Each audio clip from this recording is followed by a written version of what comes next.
Bonjour à tous et bienvenue aux commentaires sur les marchés de l'équipe Magarde Charpentier Côté. Avant de commencer, prenez note que nous tiendrons un webinaire la semaine prochaine, soit mardi le 14 juillet à midi et demi, avec notre partenaire de chez EdgePoint. Ça devrait durer environ 1 heure. Ça devrait être très intéressant puisque c'est un produit que nous utilisons dans notre modèle de portefeuille. Puis, ils ont une philosophie d'investissement très unique basée sur les données fondamentales et on y croit énormément à long terme. Donc, soyez des nôtres la semaine prochaine. Pour ce qui est des marchés boursiers, nous avons connu le meilleur trimestre depuis 1998. Nous avons observé un incroyable rebond des marchés, des différents indices, autant aux États-Unis qu'à l'international au cours du deuxième trimestre. Ici, on peut voir là, sur le graphique 20,5% de rendement au deuxième trimestre pour le S&P 500. Fait que c'est quand même un rebond qui est assez incroyable. Dans le passé, les trimestres, voire les années suivantes d'un aussi grand rebond là, sont également positifs.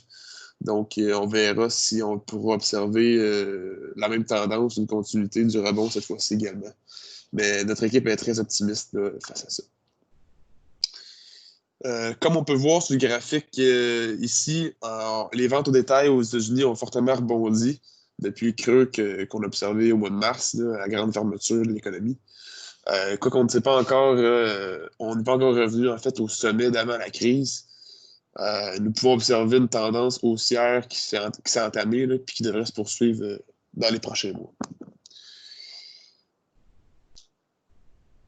C'est également le cas pour la majorité des données économiques récentes, là, comme on peut voir ici.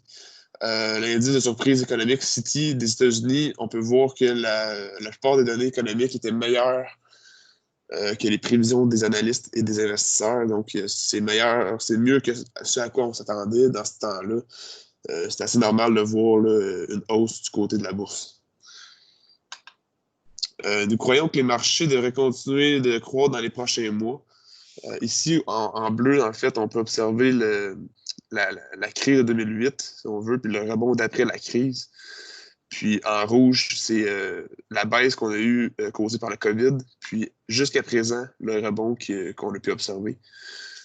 Puis si on regarde ce graphique-là, on peut voir là, qu'il y a quand même une très grande similitude avec la crise de 2008, malgré que la cause n'était vraiment pas la même.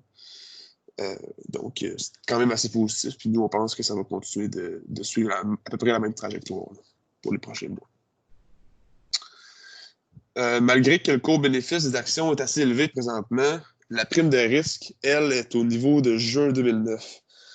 Donc, certains pourraient croire que le marché est cher présentement parce que les cours bénéfices se situent à peu près à 22 fois euh, les bénéfices, là, c'est ça, futurs pour du côté des actions en moyenne. Puis, le niveau, par exemple, d'évaluation des actions se trouve, lui, au point d'après la crise de 2008. Donc, présentement, on est comme l'évaluation des actions est à peu près la même qu'au niveau qu'on était en juin 2009 après la grande crise financière. Donc, ce qui veut dire que même si le ratio coût-bénéfice en moyenne pour les actions est très élevé, l'évaluation des actions est encore très faible, donc il nous reste encore pas mal de jeux euh, pour une hausse là, dans les prochains mois là, du côté des actions.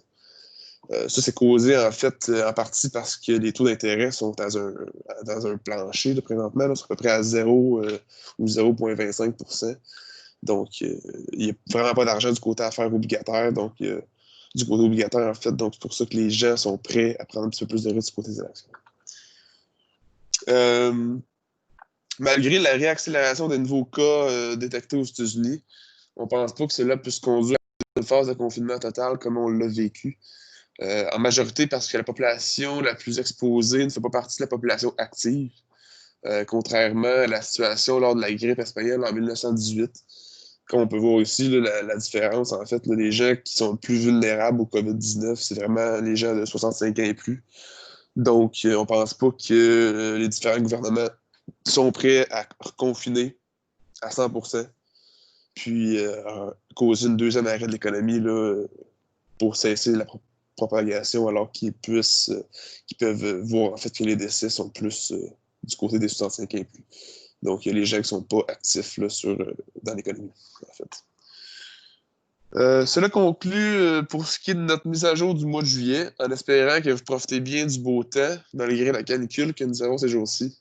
Donc, je vous dis au revoir et à bientôt.